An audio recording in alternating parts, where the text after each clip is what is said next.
మన రక్షకుడు ప్రభు యేసుక్రీస్తు వారి పేరిట ఈ వీడియో వీక్షిస్తున్న బైబిల్ ధ్యాన వీక్షకులందరికీ నా హృదయపూర్వకమైన వందనాలు.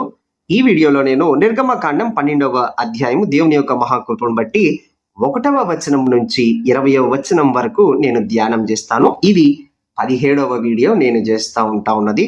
దీనికి ముందు ఆదికాండం 1వ అధ్యాయం నుంచి మరి నిర్గమకాండము 11వ అధ్యాయం వరకు మొత్తం 16 వీడియోలు ఈ ఛానల్లో ఉండటం జరిగింది. వాటిని మీరు వీక్షించగలరు. మరొక ప్రకటన ఏమిటంటే, మనకి 119వ కీర్తనలో మొత్తము 22 హీబ్రూ అక్షరాలు ఉన్నాయి. వాటి అర్థాలు, వాటి యొక్క సంఖ్య, తర్వాత గుర్తులు ఛానల్లో షార్ట్స్ రూపంలో నేను చేయటం జరిగింది. వాటిని కూడా ఎవరైతే కావాలనుకుంటున్నారో, ఆ అర్థాలు తెలుసుకోవాలనుకుంటున్న వారు మీరు ఆ షార్ట్స్ కూడా చూడవచ్చు. నేను స్క్రీన్ మీద కొన్ని ఫొటోస్ కూడా చూపిస్తున్నాను, చూడండి. వాటిని మీరు తెలుసుకోవాలనుకుంటే మొత్తం 8 వచనాలకు ఒక హీబ్రూ లెటర్ ఉంటుంది.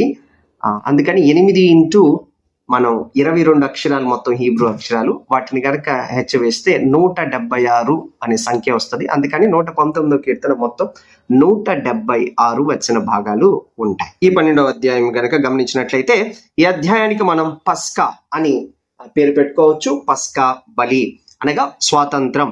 ఏంటి ఈ స్వాతంత్రం అంటే, బానిస బ్రతుకులో ఉన్న ఇజ్రాయేలీలు బయటికి రావటం, విడుదల కలగటం అనేది మరి ఈ యొక్క అధ్యాయంలో మనం చూడవచ్చు.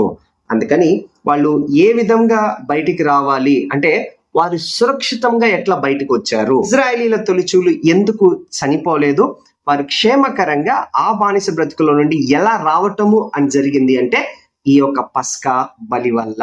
ఎలాగా చేయాలి, ఎలాగ తినాలి, ఆ క్షుణ్ణంగా దేవాతి దేవుడు మోషే అహరోనులకి చెప్పటం జరుగుతూ ఉన్నది. ఎలాగా కుటుంబం వాళ్ళు ఆ పస్కా బలి చేయాలో, ఎలా సిద్ధపడవాలో దేవుడు సెలవిస్తున్నారు. ఏడాది నిర్దోషి అయిన మగపిల్లను గొర్రెల్లోనైనా మేకల్లోనైనా తీసుకోవాలి. తర్వాత ఆ మొదటి నెల అంటే అబీబు, దాన్ని నీసాన్ అని కూడా అంటారు. కుటుంబం లెక్క చొప్పున, అది మనం గమనించాలి, కుటుంబం లెక్క చొప్పున తీసుకోవాలి.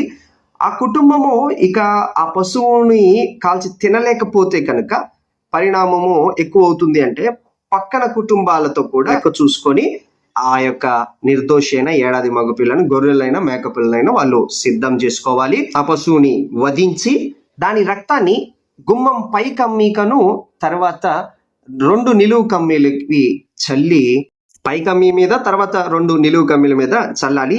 ఎవరైతే ఈ విధంగా చేస్తారో వారి యొక్క గృహంలో అంత కూడా సురక్షితంగా నివసిస్తారు. అంటే ఏ యొక్క మరణ రోదన అనేది ఉండదు.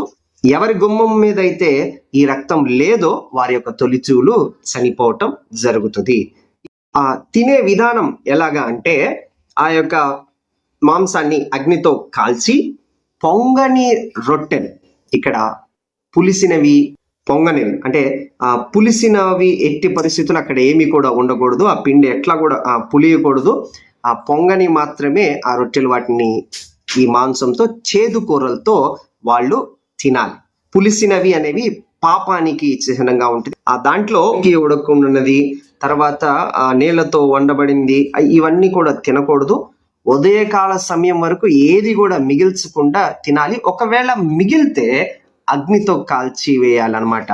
మరి ఆ తినే విధానంలో దేవుడు ప్రత్యేకించి సెలవిచ్చింది ఏంటంటే, మీ నడుము కట్టుకొని చెప్పులు తొడుక్కొని ఆతురతగా చేదుకూరలతో తినాలి అని మనకి 11వ వచన భాగంలో దేవాతి దేవుడు సెలవియటం జరుగుతుంది.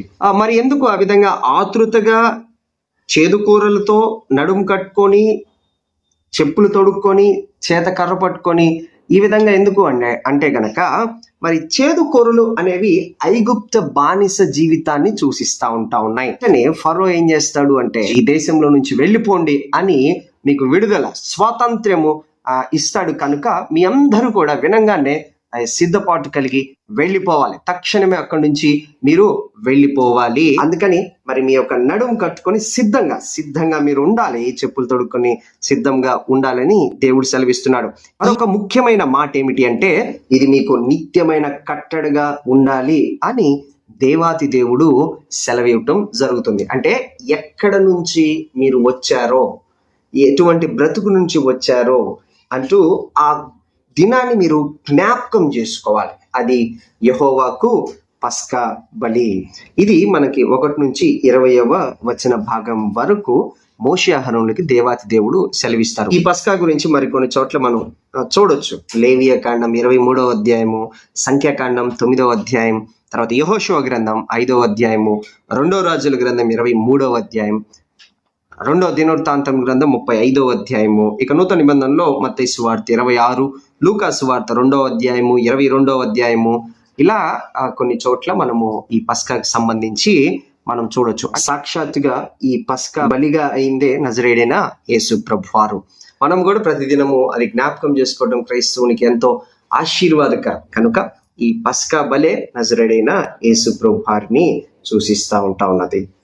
ఇది ఇంతవరకు 1 నుంచి 20వ వచన భాగము. పస్కా అంటే ఏంటి ఇక్కడ వివరించబడింది. మరి మన కొరకు పస్కా బలి అయిన నజరేయుడైన యేసు ప్రభువారిని మనం జ్ఞాపకం చేసుకుంటూ కృతజ్ఞతా భావంతో ముందుకు కొనసాగలాగున పరిశుద్ధాత్మ దేవుడు మనకి సహాయం దయచేసి నడిపించును గాక. ఆమేన్.